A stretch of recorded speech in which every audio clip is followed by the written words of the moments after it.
Wako wapi washindi mwaka huu katika jina la Yesu? Wako wapi washindi katika? Kama ni wewe sema amina tena. Sema amina tena.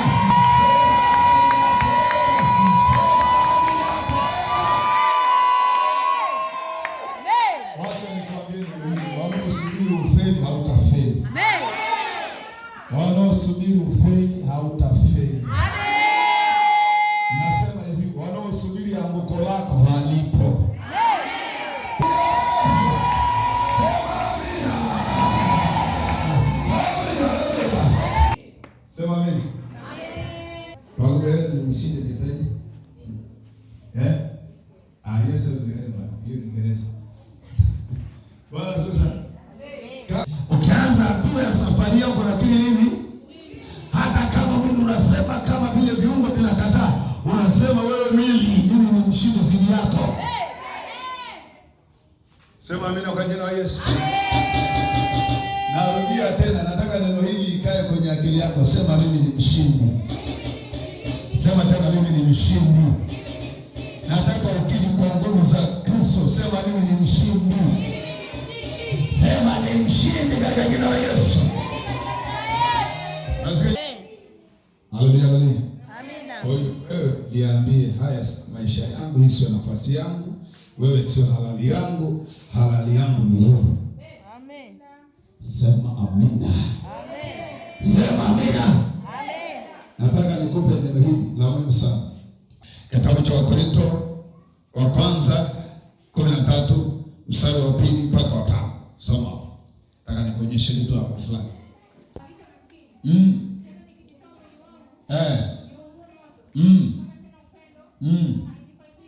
Yes. Bwana sasa. Amen. Jina la Bwana libarikiwe sana. Amen. Sema amina. Amen. Anamaanisha cha muhimu na kulinda katika maisha yako yote sio imani tu. Imani imebeba kitu kikubwa kinaitwa upendo. Sema amina. Amen. Na safari yako ya kuendea mafanikio yako ya mwaka huu, hakikisha upendo wako haupotei. Sema amina. Kuna vitu vitakuja kwa ataki upendo. Kuna vitu viwili shetani anapambana navyo kwa watakatifu vikuu. Vitu vingapi? Vikuu. Vingapi? Viwili. Vitu vikuu vingapi? Kitu kinaitwa imani na upendo. Sema amina. Haleluya kwa jina la Yesu. Unachoweza kumfanyia mtu hata asiyestahili, hata asiyefaa, mfanyie. Sema amina. Sio unanielewa? Sio unanielewa? Haleluya, haleluya. Wafanyia wasiofaa ndio moja ya nyenzo kubwa ya kumshinda shetani. Ujaelewa? Narudi. Sema amina. Amina. Kuwafanyia wasiofaa kitu kizuri ndio nyenzo kubwa ya kumshinda shetani. Amen. Hello? Sema amina. Amen. Unafahamu lile andiko linasema adui yako akiwa na njaa, unalijua adui yako akiwa na njaa, akiwa na kiu. Haleluya. Maana ufanyavyo hivyo unampalia makaa wapi? Unaweza hii? Hapo unaweza kushinda ubaya kwa wema? Unaweza? Bwana sasa. Wangapi wanaweza hiyo? Wangapi wanaweza hiyo? Sio ule ushindi wa kinafiki, yaani unafanya lakini wewe unasema wewe nifanye nifunike huko.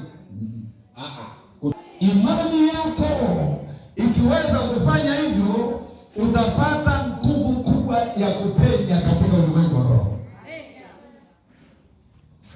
Roho Mtakatifu anakuambia kitu kikubwa sana. Bwana sasa. Jina la Bwana liwe sana. Inawezekana leo chikitu, lakini naomba Mungu akusaidie. Waje nikuonyeshe msana. Waje nikuonyeshe. Kitabu cha Warumi. Si kwa nini Mungu ameletea hii maandiko, si kwa nini anataka kusema, lakini Roho Mungu anataka kukutengenezea kitu hapa. Angalia kitabu kile cha Warumi sura ya 12 Naomba msomaji wangu nianzie mstari ule wa 14 mpaka nitakapokuambia simamia hapo. Mgeukie jirani yako, anasemaje? Hapana, mwambie kama nilifanya hivyo. Mgeukie mwambie kama nilifanya hivyo na ukunisamehe kabla ya kuvuka mwaka, sasa unisamehe. Sasa unisamehe. Bwana asifiwe. Bwana asifiwe. Mwambie mimi nimekusamehe. Hata kama ukufanya wewe, mwambie tu, mwambie mimi nimekusamehe. Sema amina kwa jina la Yesu. Mwambie, alafu ukitoka hapa, kama kuna mtu ambaye uliwahi kumlaani kwa maneno yako na unaye moyoni mwako, nenda kamsamehe. Nenda katangaza msamaha juu yako. Sema amina kwa jina la Yesu. Sema amina. Hebu sema, unanifanyia hivi, ngoja utaona. Ngoja utaona kama utaenda. Hapana, ataenda. Sema amina. Sema amina kwa jina la Yesu. Amen. Nenda kamwambie nimekusamehe, imeisha, ninaendelea na maisha yangu, niko na Yesu, nimekuombea. Unaelewa maana yake nini? Amen. Yaani mwenzako umekaa naye hapa. Sawa? Bwana, sasa tuna ibada kwa Mola moto. Unaweza kumlipia na ulipie. Hiyo namba moja. Namba mbili, Bwana, sasa mnaenda shuleni wote. Yeye ana nauli, wewe una nauli na ya kusiku, mlipie. Naweza kubadilisha kesho na kesho kutwa unayo. Kachukue kimoja kama miguu inaingiliana kampe. Sema amina kwa jina la Yesu. Amen. Sema amina tena. Nasema sema amina.